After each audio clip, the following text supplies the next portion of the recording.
Pada suatu hari, Kancil sedang berjalan-jalan di hutan mencari makanan.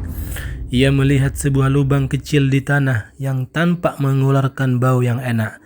Kancil penasaran dan mendekat ke lubang itu. Ternyata di lubang itu ada sepotong keju yang besar dan menggoda. Wow, ini pasti makanan yang lezat, pikir Kancil. Aku harus mencobanya sebelum ada yang lain yang mengambilnya. Kancil pun mencoba memasukkan kepalanya ke lubang itu, tetapi lubangnya terlalu sempit untuk kepalanya. Kancil tidak mau menyerah. Ia berpikir keras bagaimana caranya agar bisa mendapatkan keju itu. Sementara itu, di dalam lubang itu ada seekor tikus yang sedang tidur. Tikus adalah pemilik keju itu. Ia baru saja membawanya dari rumah seorang petani yang jauh dari sana. Tikus sangat menyukai keju dan ia ingin menyimpannya di lubangnya agar bisa menikmatinya kapan saja. Tiba-tiba, tikus terbangun karena merasa ada yang mengganggu tidurnya. Ia mendengar suara Kancil yang sedang berusaha masuk ke lubangnya. "Hei, siapa itu? Ini lubangku. Pergi sana," teriak tikus. "Maaf tikus, aku hanya ingin mencicipi keju yang ada di sini. Bolehkah aku memakannya sedikit?" pinta Kancil. "Tidak boleh, ini kejuku. Aku yang mendapatkannya dengan susah payah. Kalau kamu mau keju, carilah sendiri," jawab tikus. "Tapi tikus, keju itu terlalu besar untukmu. Kamu tidak akan bisa menghabiskannya sendirian. Bagaimana kalau kita berbagi? Aku akan memberimu sesuatu yang lebih baik dari keju," bujuk Kancil. "Hah? Apa yang lebih baik dari keju? Keju adalah makanan terlezat di dunia. Aku tidak mau tukar-menukar kejuku dengan apapun," kata tikus. "Yakin? Kalau begitu, aku akan memberitahumu rahasia besar. Di seberang sungai ada sebuah pohon yang berbuah emas. Buahnya berkilau dan berharga sangat mahal. Aku bisa membawamu ke sana dan memberimu satu buah emas sebagai imbalan kejumu. Bagaimana?" tawar Kancil. Tikus tergoda dengan tawar Kancil. Tikus tergoda dengan tawaran Kancil. Ia memang belum pernah melihat buah emas. Ia membayangkan betapa ia bisa menjadi kaya dengan memiliki buah emas. Ia pun setuju dengan tawaran Kancil.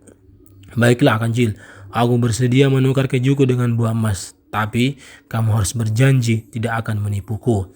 Kalau tidak, aku akan menggigitmu sampai mati," ancam tikus. "Tenang saja tikus, aku tidak akan menipumu. Ayo ikut aku ke seberang sungai. Di sana kita akan menemukan buah pohon emas," kata Kancil. Kancil dan tikus pun keluar dari lubang. Kancil mengambil keju dan memasukkannya ke dalam tasnya. Ia kemudian mengajak tikus untuk berjalan menuju sungai. Tikus mengikuti Kancil dengan penuh harapan. Sesampainya di sungai, Kancil melihat ada sebuah rakit yang terbuat dari bambu. Ia pun naik ke rakit itu dan mengajak tikus untuk ikut.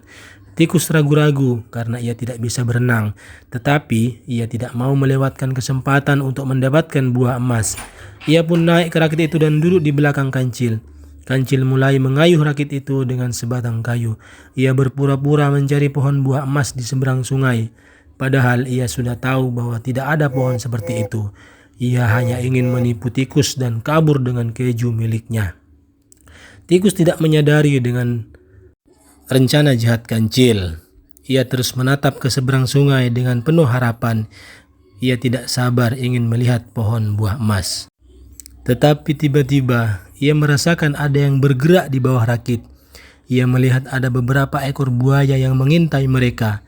Ia pun ketakutan dan berteriak, "Kancil, hati-hati, ada buaya di bawah rakit. Cepat, ayuh lebih kencang," seru tikus. Kancil pura-pura kaget dan berkata, "Oh tidak, buaya, bagaimana ini? Aku tidak bisa mengayuh lebih kencang. Rakit ini terlalu berat. Kita harus membuang beban yang tidak perlu." "Memangnya ada beban apa di sini?" tanya tikus. "Ada keju yang aku bawa dari lubangmu. Keju itu terlalu berat. Kita harus membuangnya agar rakit bisa lebih ringan," kata Kancil. "Jangan, itu kejuku. Jangan buang keju itu," protes tikus. "Tapi kalau tidak, kita akan dimakan buaya. Apa kamu mau mati karena keju?" tanya Kancil. Baiklah, buang saja keju itu," Kancil berkata. "Maaf tikus, ini demi keselamatan kita. Aku tidak punya pilihan lain, aku harus membuang keju ini." Kancil pun melempar keju itu ke sungai. Tikus melihat keju kesayangannya terlempar ke air dan tenggelam. Ia merasa sangat sedih dan marah. Ia menyesali telah menukar kejuku dengan buah emas yang belum tentu ada. Ia pun berteriak, "Kancil, Kamu menipuku. Kamu telah mengambil kejuku dan membuangnya begitu saja. Kamu tidak punya hati. Kancil tersenyum licik dan berkata, tenang tikus, keju itu memang tidak penting. Yang penting adalah buah emas. Ayo kita lanjutkan perjalanan. Kita sudah hampir sampai di sana. Tikus tidak percaya dengan kata-kata Kancil. Ia mulai curiga bahwa Kancil hanya ingin menipunya. Ia pun bertanya, Kancil, benarkah ada pohon buah emas di seberang sungai? Apa kamu tidak bohong padaku? Kancil menjawab, tentu saja ada, tikus. Aku tidak bohong padamu. Aku sudah pernah melihatnya dengan mataku sendiri. Pohon itu sangat besar dan indah. Buahnya berkilau seperti matahari. Kamu pasti akan terpesona melihatnya. Tikus masih ragu-ragu. Ia ingin memastikan bahwa Kancil tidak berbohong. Ia pun berkata, kalau begitu, tunjukkan padaku pohon itu. Mana pohonnya? Aku tidak melihatnya. Kancil berpikir cepat, ia harus mencari cara untuk menunjukkan pohon buah emas kepada tikus. Padahal ia tahu bahwa tidak ada pohon seperti itu di seberang sungai. Pohon itu berdaun hijau dan berbuah merah. Buahnya berbentuk bulat dan berukuran kecil. Kancil pun berkata, lihat tikus, itu dia pohon buah emas. Kamu lihat buahnya berwarna merah? Itu adalah pohon buah emas. Kamu harus percaya padaku. Aku tidak menipumu. Tikus melihat pohon yang ditunjuk Kancil. Ia tidak yakin bahwa itu adalah pohon buah emas. Ia merasa bahwa ada yang aneh dengan pohon itu. Ia pun berkata, Kancil, itu bukan pohon buah emas. Itu adalah pohon rambutan. Aku tahu karena aku pernah makan rambutan. Rambutan adalah buah yang berbulu dan manis, bukan buah yang berkilau dan berharga. Kancil kaget. Ia tidak menyangka bahwa tikus tahu tentang rambutan. Ia pun berusaha membantah. Ia berkata, tidak tikus, kamu salah.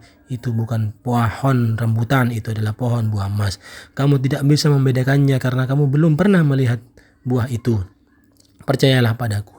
Aku akan membuktikannya padamu. Aku akan mengambil satu buah emas untukmu. Tunggu di sini. Kancil pun mengayuh rakitnya lebih cepat menuju pohon rambutan. Ia berharap bisa mengambil satu buah rambutan dan memberikannya kepada tikus sebagai buah emas. Ia pikir tikus tidak akan tahu perbedaannya. Ia pun berencana untuk meninggalkan tikus di rakit dan kabur dengan rakitnya. Ia merasa sangat pintar dan licik. Ia tertawa dalam hati. Tetapi tiba-tiba ia merasakan ada yang menarik rakitnya ke bawah. Ia melihat ada beberapa ekor buaya yang menggigit rakitnya. Ia pun ketakutan dan berteriak, tolong tikus, ada buaya yang menyerang rakit kita. Cepat bantu aku. Tikus mendengar teriakan Kancil. Ia melihat Kancil dalam bahaya. Ia pun berkata, Kancil, ini adalah akibat dari kebohonganmu. Kamu telah menipuku dan mengambil kejuku. Kamu juga mencoba menipuku dengan pohon rambutan. Kamu pantas mendapat hukuman. Aku tidak akan menolongmu. Selamat tinggal Kancil. Tikus pun melompat dari rakit dan berenang ke tepi sungai. Ia berhasil selamat dari buaya. Ia pun berlari menjauh dari sungai. Ia merasa lega dan senang. Ia pun berkata, akhirnya aku bebas dari Kancil yang jahat. Aku harus lebih berhati-hati lagi. Aku tidak boleh mudah percaya dengan orang lain. Aku harus mencari makanan sendiri. Aku tidak perlu keju atau buah emas. Yang penting adalah hidupku. Sementara itu, Kancil terus berteriak meminta tolong, tetapi tidak ada yang menolongnya. Buaya-buaya itu semakin banyak dan ganas. Mereka menghancurkan rakit bambu itu dan menyeret Kancil ke dalam air. Kancil pun tidak bisa melawan. Ia merasa menyesal telah menipu tikus. Ia pun berkata, aduh, aku salah besar. Aku tidak seharusnya menipu tikus. Aku juga tidak seharusnya tamak dengan keju.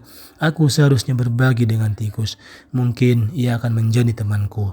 Sekarang aku harus membayar harga dari kesalahanku. Aku akan mati dimakan buaya. Selamat tinggal dunia. Kancil pun menghembuskan nafas terakhirnya. Buaya-buaya itu memakan Kancil sampai habis. Tidak ada yang tersisa dari Kancil. Hanya tasnya yang masih mengapung di sungai. Di dalam tas itu ada sepotong keju yang masih utuh. Keju itu pun terbawa arus sungai dan hilang. Tidak ada yang tahu di mana keju itu berakhir. Mungkin ada yang menemukannya dan menikmatinya, atau mungkin tidak ada yang menemukannya dan keju itu membusuk. Siapa yang tahu? Oke, cukup sekian cerita Kancil dan tikus. Semoga ada manfaatnya untuk teman-teman yang menonton video ini. Terima kasih. Wassalamualaikum warahmatullahi wabarakatuh. Oh ya, jangan lupa like, komen, dan subscribe ya. Terima kasih.